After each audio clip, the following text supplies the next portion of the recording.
Breaking news betting apps ను promote చేసిన సెలబ్రిటీలకు కఠిన శిక్ష వేయాలంటున్నారు హీరో నవదీప్.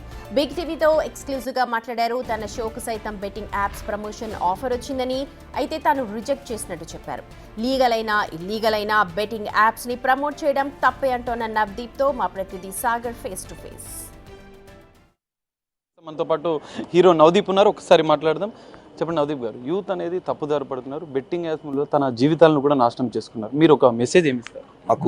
నాకు యాక్చువల్లీ రోజుకు 2-3 మెసేజ్లు వస్తాయండి. ఇప్పుడు మీరు చెప్పిన సబ్జెక్ట్లో అన్న ఇలా జరిగింది అలా జరిగింది, నా ఎగ్జామ్ ఫీజు కట్టేశాను, లేదంటే అప్పు చేశాను, నాకు ఏం చేయాలో తెలియట్లేదు, మా నాన్న తెలిస్తే తంతాడు, ఈ మెసేజ్ చాలా వస్తున్నాయి యాక్చువల్లీ వాస్తవం. సో ఐ థింక్ అంటే చెడిపోవడానికో లేదంటే బ్యాడ్ హ్యాబిట్స్ వైపు వెళ్ళడానికో ఎలాగైనా వెళ్ళొచ్చు. ఏదైనా ఎక్కువ చేస్తే బ్యాడ్ హ్యాబిటేనండి. ఇప్పుడు ఆల్కహాల్ 18+ తర్వాత 21+ తర్వాత తాగొచ్చు అంటే వాడు ఫర్ ఎగ్జాంపుల్ అది ఎక్స్ట్రీమ్ చేసిన సిగరెట్లు అయినా ఎనీథింగ్, అంటే anything which is not helping us in our career or helping us in our mental health or helping us in our relations or career కానీ చదువు కానీ, అంటే ప్రోగ్రెసివ్గా ముందుకెళ్తున్నప్పుడు ఇలాంటి డిస్టర్బెన్సెస్ చాలా వస్తాయి. మనం ఇంట్లోంచి అడుగు బయట పెడితేనే డిస్టర్బెన్స్, అవసరం ఇంట్లో ఉన్నా కూడా డిస్టర్బెన్స్, ఆడు ఫోన్లో ఉంటేనే disturbance. So I think that is అంటే ఇప్పుడు చాలా ఈజీగా ఐ థింక్ ఎంట్రీ లెవెల్ కూడా 50 రూపీస్ 100 రూపీస్ దగ్గర నుంచే జరుగుతున్నట్టున్నాయి. So I think it's something that we have to watch out for అండి, యాజ్ పెద్దలు కానీ పిల్లలు కానీ. సో ఇలాంటి డీమన్స్ చాలా వస్తూ ఉంటాయి. దాన్ని దాటి కరెక్ట్ ఏజ్లో మనం దాని సైడ్ వెళ్ళకుండా మనం ఎంత బ్యాలెన్స్డ్గా ఉన్నాం అనే దాన్ని బట్టి మన ఫ్యూచర్ డిపెండ్ అయ్యి ఉంటుందండి. So I think the youth should be very careful with these things. Betting యాప్స్లో ఇప్పటికే కొంతమంది సెలబ్రిటీల పైన కేసులు నమోదైనాయి. సో ఆ సందర్భంలో మీరు ఏం చెప్తారు? అందులో కొంతమంది మీ ఫ్రెండ్స్ కూడా ఉన్నట్టు. అవును, డెఫినెట్లీ అందరు చాలా పేర్లు వచ్చినాయి. కాకపోతే దీంట్లో అంటే నాకు తెలిసిన ఇన్ఫర్మేషన్ ప్రకారం గేమింగ్ ప్లాట్ఫామ్స్ కొన్ని ఉన్నాయి, బెట్టింగ్ ప్లాట్ఫామ్స్ కొన్ని ఉన్నాయి, కొన్ని లీగల్ కొన్ని ఇల్లీగల్, కొన్ని రాష్ట్రాల్లో కొన్ని లీగల్ కొన్ని రాష్ట్రాల్లో కొన్ని ఇల్లీగల్. ఇలాగ లీగాలిటీలో చాలా నాకు అర్థమయ్యి, అంటే నేను ఇంకా సబ్జెక్ట్లోకి వెళ్ళలేదు, నేను చేయలేదు ఇప్పుడు దాకా. అండ్ ప్లస్ యాక్చువల్లీ మేము ఇప్పుడు ఒక షో చేయబోతుంటే దానికి స్పాన్సరింగ్తో మునుపు ఒక ఐ థింక్ గేమింగ్ ప్లాట్ఫామ్ ఏదో సంథింగ్ అలాంటిదే ఉందని దాన్ని ఆపడం, చెయ్యాలా అసలు లీగలా కాదా అనే డిస్కషన్ కూడా జరుగుతుందండి. సో నా దాకా అలాగ వచ్చింది. అది ఆఫర్ వచ్చింది బెట్టింగ్ యాప్ నాకు కాదండి, నేను చేస్తున్న షోకి స్పాన్సర్ వాళ్ళే. ఇప్పుడు మీరు ప్రొడ్యూసర్, మీకు ఒక షో చేస్తున్నప్పుడు మీరు స్పాన్సర్ ఎవరు తెస్తారు అనేది మనకి తెలియదు ఇంకా. సో వాళ్ళు కూడా అది ఆపారు. వీఆర్ నాట్ సేయింగ్ అది చేసామని చెప్పట్లా. కాకపోతే ఇక్కడ కన్ఫ్యూజన్ ఏంటంటే ఇప్పుడు ఏది legal according to the government. అంటే ఇప్పుడు నాకు తెలిసినప్పుడు నా ఫ్రెండ్స్ అన్న వాళ్ళల్లో legal agreements, legal tax whatever మన జిఎస్టీలు కట్టి ట్యాక్స్లన్నీ కట్టి లీగల్గా ఇండియన్ గవర్నమెంట్ ఆథరైజ్డ్ అగ్రిమెంట్ సిస్టంలో లీగల్ కార్పొరేట్ సిస్టంలో జరిగినాయి. సో ఇప్పుడు అది ఇల్లీగల్ అని గవర్నమెంట్ అంటుందా, లేదా ఎవరన్నా కామన్ మ్యాన్ నేను హర్ట్ అయ్యాను అని అంటున్నాడు? 100% వాస్తవం అయితే అది చాలా మందికి చాలా డ్యామేజ్ జరుగుతూనే ఉంది. సో దాన్ని I think the solution to this is, అంటే from our point of view, మా సైడ్ నుంచి ఏది లీగల్ ఏది ఇల్లీగల్, ఏది చేయొచ్చు ఏది చేయకూడదు, ఎథికల్లీ మోరల్లీ తప్పేనండి. ఇప్పుడు ఆల్కహాల్ బ్రాండ్స్ ఇప్పుడు అంటే దానికి అదో గ్రే ఏరియా అండి. ఇప్పుడు some I don't know elaichi flavoured ఏదో నట్ ఏదో ఉంది అని అంటారు, దాంట్లో వేరే సరగేట్స్ యాడ్స్ అనేవి కూడా ఉన్నాయి.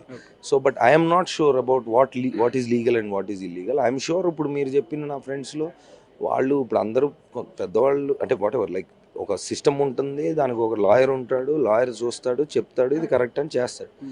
నేను విన్న ఇన్ఫర్మేషన్ ఏంటంటే రీసెంట్గా ఒక ఇండివిజువల్ పెట్టారు ఇలాగా, ఆ కేసు డీటెయిల్ నాకు తెలియదు, బట్ ఇండివిజువల్ ఒకళ్ళు ఎవరో పెట్టారన్న. సరే ఇప్పుడు ఎవరి మీద ఎవరైనా కేసు పెట్టచ్చు. That is the strength and weakness of our legal system from my little bit of knowledge that I have. So ఇప్పుడు అది కేసు నిలబడదా లేదా, యాక్చువల్గా ఈ సెలబ్రిటీ ఏమైనా తప్పు చేశాడా, ఇంకొక యాంగిల్ ఏదో విన్నాను నేను, ఏంటంటే the way the money is being taken, అంటే the payment that is being made to the actor is not white method అనేది ఏదో కూడా విన్నా, నాకు పూర్తి డీటెయిల్స్ తెలీదు. సో ఐ థింక్ అంటే ఇప్పుడు మనకి ఏదైనా కొత్తగా ఒకటి జరిగినప్పుడు ఒక రష్ వస్తుందండి, అందరూ పట్టించుకుంటారండి, అందరు కమెంట్లు పెడతారండి, అందరూ మీడియా వాళ్ళు అందరూ అంటే మాట్లాడుకుంటామండి బాగా, ఒక వారం రోజులు మాట్లాడుకుంటాం, అరే తెలుసా అదంట ఇదంట అని. తర్వాత దానికి సొల్యూషన్ ఎవరు ఇచ్చారు, యాక్చువల్ ప్రాబ్లం ఏంటి, లీగల్ టర్మ్స్ ఏంటి, ఎవడు తప్పు చేశాడు, వాడు తెలియక తప్పు చేశాడు, తెలిసి చేశాడు, దీనికి లాయర్లు లీగల్ సిస్టమ్ ఉంటుంది. ఇక్కడ మన దౌర్భాగ్యం ఏంటంటేనండి, పలానా తప్పు చేశాడంట అని పలానా వాడు ఎవరో కేసు పెట్టారు, ఎవరో ఆబ్వియస్లీ సిస్టమ్ అనేది ఎవరి మీద పెట్టినా యాక్సెప్ట్ చేయాలి, దానికి కూడా ఏవో టర్మ్స్ ఉంటాయి. అది అయిపోయిన తర్వాత హడావిడి ఒక వారం రోజులు మీడియాలో ఇది జరిగింది అది జరిగింది అన్నాక ఆ కోర్టు కేసుకి వెళ్ళడం, even I been like not అంతవరకు వెళ్ళలేదు, కానీ ఈ సిస్టమ్ గిల్మా నేను చూసాను, నేను పడ్డా కాబట్టి చెప్తున్నాను. హడావిడి జరుగుతుంది, తర్వాత అది కోర్టుకి వెళ్తుంది, కోర్టులో జరగాల్సింది జరుగుతుంది, ఒక చట్టం న్యాయం అంత పద్ధతిగా జరిగి ఒకటేదో సొల్యూషన్ వస్తుంది. ఆ సొల్యూషన్ ఎక్కడ ఎవరికి తెలియదండి, దాని గురించి ఎవరు మాట్లాడరండి, అసలు ఎవరికి ఇంట్రెస్ట్ కూడా లేదు. సో ఇది జనాల మీడియానా పడ్డోడా లేదా తిట్టినోడా అనేది ఆ హడావిడి 2 వీక్స్ తప్ప తర్వాత అనేది జరగట్లే. సో ఈ సొల్లు బిహేవియర్ మనం కొంచెం పక్కన పెట్టి యాజ్ రెస్పాన్సిబుల్ యాక్టర్స్ అనుకోండి, లేదంటే రెస్పాన్సిబుల్ మీడియా పీపుల్ అనుకోండి, responsible system is obviously responsible because they are answerable. ఇప్పుడు మీరు వెళ్ళి అడుగుతారు, నేను వెళ్ళి అడుగుతాను, లాయర్ వెళ్ళి అడుగుతాడు. సో వాళ్ళు చేయాల్సింది by the book by the paper జరుగుతుంది కదా.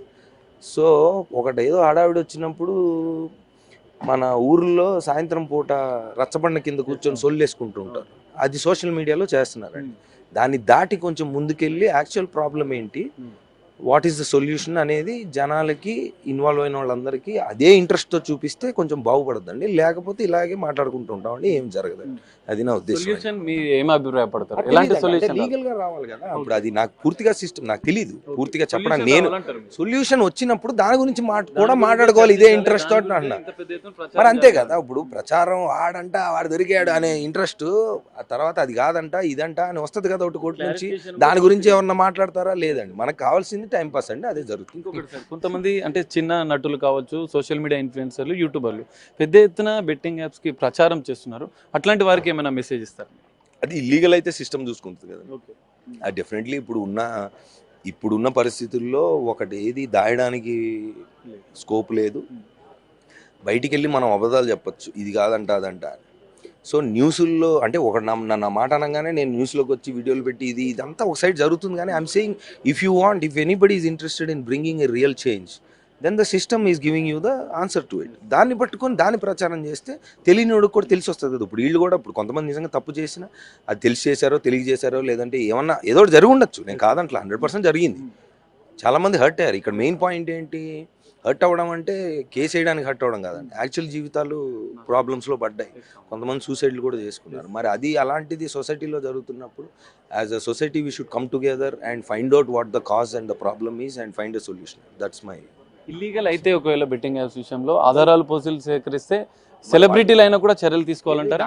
100% తీసుకుంటారు కదండి. దాంట్లో మీరు, నా ఒపీనియన్ ఎందుకండి, దాంట్లో సిస్టంలో ఒకళ్ళు ఎవరన్నా ఎంటర్ అయ్యి ఇలా జరిగిందని తెలిసినప్పుడు లీగాలిటీ దానికి వచ్చిన తర్వాత దానికి ఆన్సర్ ఏంటి, దాని పనిష్మెంట్ ఏంటి, ఆర్ వాట్ ఎవర్ దానికి రావాల్సింది జరగాల్సింది, అది ఎలాగో సిస్టమ్ జరుగుతుంది.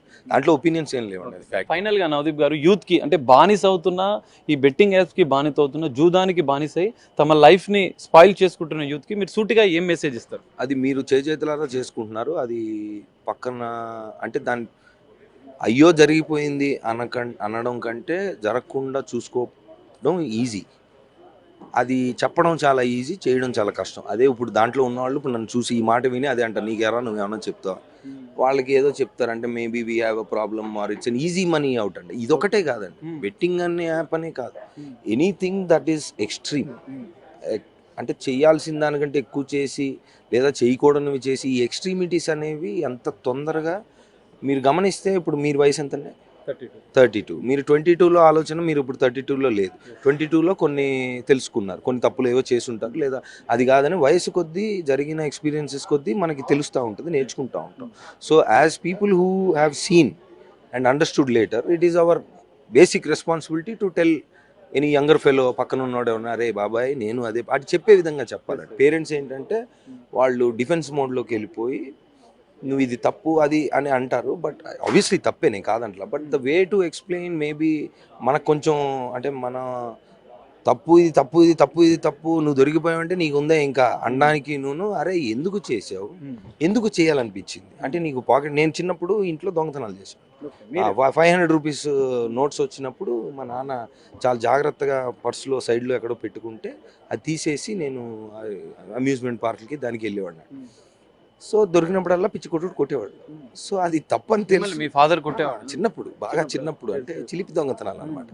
సో అవి నవ్వు అంటే ఒక వయసు వచ్చిన తర్వాత నేను ఆయన అడిగా, మీరు కొట్టేందుకు చెప్తారు, కొట్టకుండా చెప్పొచ్చు కదా, ఇది తప్పని చెప్పొచ్చు కదా అంటే, అరే 10 సార్లు చెప్పాక కూడా చేస్తే అప్పుడురా కొట్టింది అన్నారు. సరే అది పక్కన పెడితే, ఐ థింక్ ఏ మనిషి అయినా ఏ వయసులో అయినా ఒక తప్పు చేసినప్పుడు వానికి శిక్షించడం దండించడం ఒకటండి, టు గో ఫర్దర్ అండ్ అది మళ్ళీ జరగకుండా ఉండాలని చూడాలనే ఉద్దేశం ఉంటే వాడు ఎందుకు ఆ థాట్ ఎక్కడ మొదలైంది, వాడికి ఏం అవసరం వచ్చి ఆ థాట్ మొదలైంది, వాడు అంటే ఇట్స్ లైక్ కౌన్సిలింగ్ అనొచ్చు, థెరపీ అనొచ్చు, అది చాలా పెద్ద మాటలు. కానీ బేసిక్గా కూడా మన ఫ్రెండ్స్లో కానీ ఎవరన్నా అంటే నీకు డబ్బులు తక్కువ చేసావా లేదా ఇంకెక్కువ కావాలని చేసావా, ఓకే డబ్బులు ఎక్కువ కావాలంటే దేనికి కావాలి నీకు, ఏమి తగ్గిందని కావాలి నీకు, అంటే ఎంజాయ్మెంట్ కావాలి, ఇలాగ ఏదో ఒకటి ఉంటుంది. So if we break down a mistake of a human in his behaviour, ఒక కోర్ ప్రాబ్లం ఏదో ఉంటుంది. It could be coming from parents, it could be coming from his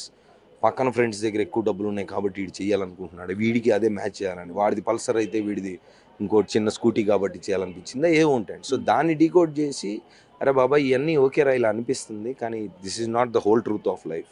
like ఇప్పుడు మీరున్న 20 ఇప్పుడు నేను చిన్నప్పుడు నేను చెప్తున్నాను కదా, బట్ ఆ వయసు ఇప్పుడు నాకు ఫైనల్గా ఏమర్థమైందండి, నాకు ఆ పాయింట్ వల్ల నా స్టోరీలో నాకు egg puff Thums Up Secunderabad మన స్కూల్ అయిపోయిన తర్వాత బస్ స్టాప్లో ఎగ్ పఫ్లు 2 థమ్స్ అప్ 1 తాగి బస్ ఎక్కాలని కోరిక. ఇప్పుడు దానికి పాకెట్ మనీ ఇస్తారు, ఇవ్వలేదు, కానీ అది ఇంకొక ఇద్దరికి ఇప్పించాలను ఏదో ఇలాంటి ఆ కోర్ ప్రాబ్లం ఒకటి దానివల్ల అలా వచ్చిందని తర్వాత తెలుసుకున్నా ఈ వయసులో. So there is a way to deal with anything when a youngster does a mistake. So అందరం అలర్ట్గా ఉండాలి definitely, and we should all అందరం కలిసి సొసైటీలో ఉన్నాం కాబట్టి నీ తప్పని నేను మాట్లాడుకోవడం, నా తప్పని నువ్వు మాట్లాడుకోవడం ఓకే, బట్ కలిసి ఆ తప్పు జరగకుండా మూడో వాడు ఎలా ఆపుదాం అనే యాటిట్యూడ్కి వస్తే బెటర్. కానీ ఇక్కడ చాలామంది యూత్ అంటే సెలబ్రిటీలు హీరోలు నా అభిమాన హీరోలు చెప్పడం వల్లనే నేను నమ్మానని కొంతమంది బాధితులు చెప్తున్నారు. అది ఏమోనండి నాకు, అంటే ఇప్పుడు ఎవరు అలా అనుకుంటే మరి ఇప్పుడు మా సిస్టర్ని ఎగతాళి చేసిన వాడి చెయ్యి నరికేస్తే నేను సినిమాలో బయట అది జరగట్లేదు కదండి, అది కన్వీనియంట్గా వాడుకోవడం తప్పండి. అదేదో వాడు ఇప్పుడు అన్నీ వింటున్నాడండి, ముగ్గురికి మీరు నచ్చితే ముగ్గురికి చెప్పండి, ఇంకో ముగ్గురు సహాయం చేయండి అని చిరంజీవి గారు సినిమా అది జరిగిందండి. మరి ఎవరికి కావాల్సిన అలా వాడుకుంటే నేను ఒప్పుకోరండి. మీకేదో అవసరం ఉండో లేదా వాళ్ళకి ఏదో దట్ ఈస్ జస్ట్, ఇప్పుడు నష్టం ఎవరికండి, వాళ్ళకి చేయడం. ఇప్పుడు ఇలా అన్నారు కాబట్టి చేసాము, వాళ్ళు బాగానే ఉన్నారు మేము బాగానే ఉన్నారు, అదంతా ఓకేరా, డిస్కషన్ మా తప్పని మీరు ప్రూవ్ చేశారు, ఏం జరిగింది కానీ ఫైనల్గా okay, if it is legally something they will face the Rath of it. But ఇక్కడ నష్టం ఎక్కువ పోతుంది, నువ్వు ఇప్పుడు ఫ్యాన్ వార్స్ అనుకోండి అలాంటివి ఏమన్నా. సో మనది మనం చూసుకోవాలి, మనం జాగ్రత్తగా చూసుకోవాలి. ప్రేమ అభిమానం ఉండాలి ఆబ్వియస్లీ. వాళ్ళు లేకపోతే స్టార్స్ లేరు, నేను లేను, సినిమా ఇండస్ట్రీలో ఎవరు లేరు. All entertainment industry is based on fans and the love that the people are giving us. 100% influence ఉంటుంది, ఉండదని నేను అట్లా 100% ఉంటుంది. ఉండకపోతే ఎందుకు ఉన్నారండి ఇంతమంది, ఉంటుంది. బట్ నెగిటివిటీని మనం చేసి వాళ్ళ వల్ల అనేది అది I don't see exactly how that is true. But yeah, responsibility is on all sides. Thank you. So ఇది మనం చూస్తున్నాం ఇప్పటికే, అంటే సెలబ్రిటీలైనా ఎవరైనా కూడా యూత్ మాత్రం అప్రమత్తంగా ఉండాలి, ఎవరు చెప్పినా వారి జీవితాలను దృష్టిలో పెట్టుకొని మెలగాలని చెప్తున్నారు. అయితే ఇక్కడ లీగల్గా ఇల్లీగల్గా అయినా బెట్టింగ్ యాప్స్ ప్రమోట్ చేస్తే ఎంతటి వారినైనా అంటే చట్ట ప్రకారం శిక్షించాల్సి ఉంటుందని చెప్పి నవదీష్ చెప్తున్న పరిస్థితి కనిపిస్తుంది. యూత్ మాత్రం ముందు జాగ్రత్తలు తీసుకోవాలి, తల్లిదండ్రులు చెప్పే విధానంలో చెప్పాలని చెప్పి ఆయన ఒక సందేశాన్ని ఇచ్చిన పరిస్థితి కూడా మనకు కనిపిస్తుంది. కెమెరామెన్ పరశురామ్తో కలిసి సాగర్, బిగ్ టీవీ.